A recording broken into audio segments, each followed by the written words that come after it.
बिस्मिल्लाहिर्रहमानिर्रहीम। अस्सलाम वालेकुम। बहुत से भाई दोस्त ये मैसेज भेजते हैं कि हम लोगों को बहरीन का वीज़ा जो है ना वो 6.5 लाख का या 7 लाख का मिल रहा है। तो आप हमें ये बताएं, क्या ये वीज़ा ठीक है? उसमें हम लोग आएंगे, लेकिन हम लोगों ने बहरीन में ज़्यादा देर नहीं रहना। हम लोगों ने यहाँ पे 1 साल या 2 साल काम करना है। उसके बाद हम लोगों ने वापस पाकिस्तान आके तो अपना कोई ना कोई काम शुरू कर लेना है। ये नॉर्मल चीज़ है। तो मैं आपको एक चीज़ बता देता हूँ कि जो भाई बहरीन में शुरू में आते हैं ना, 90% लोगों के माइंड में यही चीज़ होती है कि हम लोगों ने 1 साल 2 साल 3 साल मैक्सिमम हम लोगों ने लगाने हैं। उसके बाद हम लोगों ने पाकिस्तान वापस चले जाना है और वहाँ जाके हम लोगों ने कोई छोटा मोटा अपना बिजनेस जो है ना वो शुरू कर लेना है। ये 90% लोगों के माइंड में यही चीज़ चलती है। लेकिन एक बात याद रखें कि यहाँ पे ये जो सिस्टम होता है ना 1 साल वाला 2 साल वाला, वो पॉसिबल नहीं है। स्पेशली बहरीन की मैं बात करता हूँ। बहरीन में ये 1 साल वाला, आप आके 1 साल में काम करके जाके 2 साल में दोबारा से कोई ना कोई अपना नया काम बड़ा शुरू कर लेंगे, तो बहरीन में ऐसी पॉसिबिलिटी नहीं है। मैंने तो कभी नहीं देखी कि कोई बंदा आया हो और उसने 1 साल में इतने पैसे कमा लिए हों, या किसी ने अगर 2 साल में इतने पैसे कमा लिए हों कि वो जाके तो जो है ना वो अपना बिजनेस स्टार्ट कर सके। मैंने तो ऐसा नहीं देखा। ऐसा हो सकता है कि कोई बंदा यहाँ आया हो और वो यहाँ पे आके सेटल ना हुआ हो, 1 साल 2 साल उसने कोशिश की है, वो फिर यहाँ से वापस चला गया है और वहाँ जाके उसने वहाँ के बिहाफ पे वहाँ से पैसे लगा के जो है ना वो बिजनेस शुरू किया हो। ऐसा चांस हो सकता है। लेकिन यहाँ पे बहरीन में रह के 1 साल में आप इतने पैसे कमा लो या 2 साल में आप इतने पैसे कमा लो कि जाके आप पाकिस्तान में एक बड़ा बिजनेस कर सको लीगल वे, तो मैंने आज तक कोई भी ऐसी चीज़ नहीं देखी कि जो लीगल काम करने वाले होते हैं। दूसरी चीज़ ये है कि यहाँ पे आके अगर आपके पास कोई स्किल नहीं है तो आप मुझे ये बताएं कि आप कौन सा ऐसा काम करेंगे जिससे 1 साल के अंदर या 2 साल के अंदर आप लाखों रुपए कमा लें। मुझे तो ऐसी कोई चीज़ नज़र नहीं आई। असल में यहाँ पे बहरीन में बहुत ज़्यादा ऐसे लोग मिलते हैं जो अपने किसी जानने वाले से, किसी एजेंट से वीज़ा लेके यहाँ आते हैं सिर्फ ये सोच के कि उसने हमें इतने पैसे बताए हैं जो मंथली हम लोग कमा सकेंगे। ठीक है, हम लोग क्या करेंगे, हम लोग ज़्यादा फजूल खर्ची ना करेंगे, हम लोग बचत करेंगे, थोड़े पैसे यूज़ कर लिया करेंगे, हम लोग ज़्यादा पैसे हम लोग सेव करके अपने मुल्क भेजेंगे, तो जिससे हम लोग 1 साल में 2 साल में काफ़ी हद तक पैसे कमा लेंगे।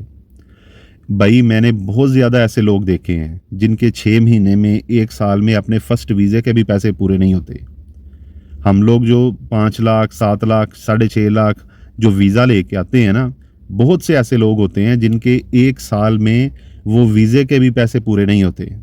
ठीक है, 5-6 महीने इधर उधर काम करते हैं, उसके बाद किसी कंपनी में ढूंढ लेते हैं, कंपनी में लग जाते हैं। कंपनी में लग जाना बेहतर होता है। ठीक है, अगर आप लोग कोई ऐसा वीज़ा लेके आते हैं जिससे आपको खुद आके यहाँ जॉब अपनी सर्च करनी पड़ती है, वो ज़्यादा मुश्किल है। ठीक है, एक तो वो वीज़ा महंगा मिलता है, दूसरी चीज़ ये है कि वो ज़्यादा मुश्किल है उससे पैसे कमाना। पहले बात और होती थी कि आपके पास अगर कोई स्किल है तो आप खुद काम कर लो, कोई ना कोई ऐसा काम करो जिससे आप दूसरों की निस्बत ज़्यादा पैसे कमा सको। अभी वो सिस्टम नहीं है। अभी आपने कंपनी में आना है तो कंपनी ने अपने हिसाब से आपको सैलरी देनी है, और ये फिर भी कंपनी की जो सैलरी है वो फिक्स, आपको पता है कंपनी की सैलरी मिलनी ही मिलनी है। उसके लिए कंपनी के पास काम कितना है, कंपनी आपको काम कहाँ से ला के देती है, वो आपकी सरदर्द नहीं है। वो कंपनी ने सब कुछ करना होता है, कंपनी ने आपको काम देना है। लेकिन अगर आप अपना वीज़ा लेके आते हैं, मतलब आपने किसी कंपनी में काम नहीं करना, फिर आपने काम भी अपना खुद ढूंढना है, साल के बाद आपने अपना वीज़ा भी खुद लगवाना है। और मेरा नहीं ख्याल कि लोग ऐसा कर सकते हों कि 1 साल का वीज़ा लगवाया हुआ है और घर में हर महीने पैसे भी भेज रहे हैं, और 1 साल के बाद अपने पास भी इतने हों कि वही वीज़ा 1 साल का दोबारा से उतने पैसे दे के रीन्यू करवा सकें। इसलिए जब आप आते हैं तो ये एक चीज़ माइंड में रख के आएँ, यहाँ पे 1 साल वाला 2 साल वाला 3 साल में वापस जाके कोई काम करने वाला कोई चक्कर नहीं है। बहुत से भाई ऐसे होते हैं जो बोलते हैं जी हम लोगों ने 6 लाख 7 लाख किसी से लिया है, हम जाके जॉब करके तो आपको 6 महीने में 1 साल में पैसे वापस कर देंगे। तो ऐसा पॉसिबल नहीं होता। यहाँ पे सैलरीज इतनी होती हैं, फिर यहाँ पे खर्चे इतने होते हैं कि इतने ज़्यादा पैसे बचते ही नहीं हैं। स्पेशली जो नए आने वाले लोग होते हैं ना, जिनको यहाँ के सिस्टम का आइडिया नहीं होता, उनको इतने पैसे नहीं बचते। उनके लिए यहाँ काम करना मुश्किल होता है। इसलिए जो नए आने वाले लोग हैं स्पेशली, वो अपने माइंड में ये रख के आएँ कि यहाँ पे लॉन्ग टर्म सिस्टम है। यहाँ पे आप ये नहीं सोच सकते कि मैं 1 साल काम करता हूँ, 1 साल के बाद मैं इतने पैसे कमा लूँगा, पाकिस्तान भेजूँगा, वहाँ पे कुछ ना कुछ वो सेव कर लेंगे, कोई ना कोई मेरे आने तक कुछ ना कुछ पैसे सेव किए होंगे, मैं वापस आके काम शुरू कर लूँगा। ऐसा पॉसिबल नहीं होता।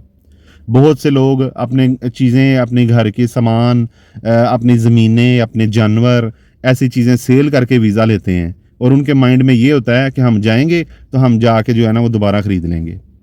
तो ऐसा बहुत मुश्किल काम है। यहाँ पे लोगों को चीज़ें लेते लेते 5-5, 10-10 साल लग जाते हैं, लेकिन फिर भी उनके पास कोई सेविंग नहीं होती। क्यों? यहाँ पे लोग हैंड टू माउथ रहते हैं। यहाँ पे इनकम इसी हिसाब से होती है, क्योंकि खर्चे भी उसी हिसाब से हैं। बहरीन में कमाएंगे तो बहरीन में ही खर्चे होंगे आपके। पाकिस्तान से अगर आप लोग ये सोच के आए हैं कि 1 साल में सेटल हो जाएंगे, तो ये बहरीन आपके लिए नहीं है। ये चीज़ माइंड में रखें, ठीक है? बहुत से लोग यहाँ मुझे मिलते हैं बहरीन में, जो कहते हैं भाई हमारे पास तो काम ही नहीं है, हम लोगों ने ये सोचा हुआ था कि वहाँ जाके तो काम नहीं, और वीज़ा लिया उन्होंने 6.5 लाख का, वीज़ा लिया उन्होंने 7 लाख का, और यहाँ आते हैं तो यहाँ आके काम ही नहीं मिलता। फिर 5 महीने 6 महीने इधर उधर से चलते रहते हैं, और भी कर्जा हो जाता है, फिर वो वापस चले जाते हैं। या अगर जॉब मिलती है तो 120 दिनार 130 दिनार की जॉब मिल जाती है, फिर वो करते रहते हैं, 6 महीने साल वो करते रहते हैं, और बाद में वो ऐसे इस सिस्टम के अंदर फंस जाते हैं कि वो निकल ही नहीं पाते। सब लोग ही ऐसे हैं, सब लोग ही ऐसे हैं कि ये किसी की कोई ये चीज़ नहीं है कि कोई 2-3 आदमी के साथ ऐसा होता है, नहीं, ऑलमोस्ट सभी के साथ ऐसा होता है कि शुरू में आके उनको मुश्किल होती है, बाद में वो एक जगह पे लो सैलरी पे लग जाते हैं, तो फिर वही कंटिन्यू रहता है। फिर वो थोड़ी सैलरी बढ़ती है और कितने साल लग जाते हैं। लोगों को 10-10 साल, 15-15 साल जो है ना वो ऐसे ही लग जाते हैं। इसलिए जो भाई ये सोच के आते हैं कि बहरीन में 1 साल के अंदर या 2 साल के अंदर या 3 साल के अंदर अंदर हम लोग वेल सेटल्ड हो जाएंगे, हम लोग ज़्यादा पैसे कमा लेंगे, पाकिस्तान भेजेंगे, पाकिस्तान में फिर हम लोग यहाँ से फिनिश करके जाके अपना बिज़नेस स्टार्ट करेंगे, तो ये बात बहरीन के हवाले से बिल्कुल गलत है। मेरे ख़्याल से, मैं अपनी चीज़ बता रहा हूँ, मेरे ख़्याल से बहरीन में रह के 1 साल में, 2 साल में, 3 साल में ऐसा करना पॉसिबल नहीं है। उम्मीद है आपको समझ वीडियो की लग गई होगी। वीडियो को लाइक करें, दूसरों के साथ शेयर करें। बहरीन के बारे में ऐसे ही रियल बातें सुनने के लिए, जानने के लिए चैनल को ज़रूर सब्सक्राइब करें। कोई चीज़ पूछनी हो या बतानी हो, आप कमेंट सेक्शन में पूछ सकते हैं, बता सकते हैं। अपना ख्याल रखें, अपने इस चैनल का ख्याल रखें। अल्लाह हाफ़िज़।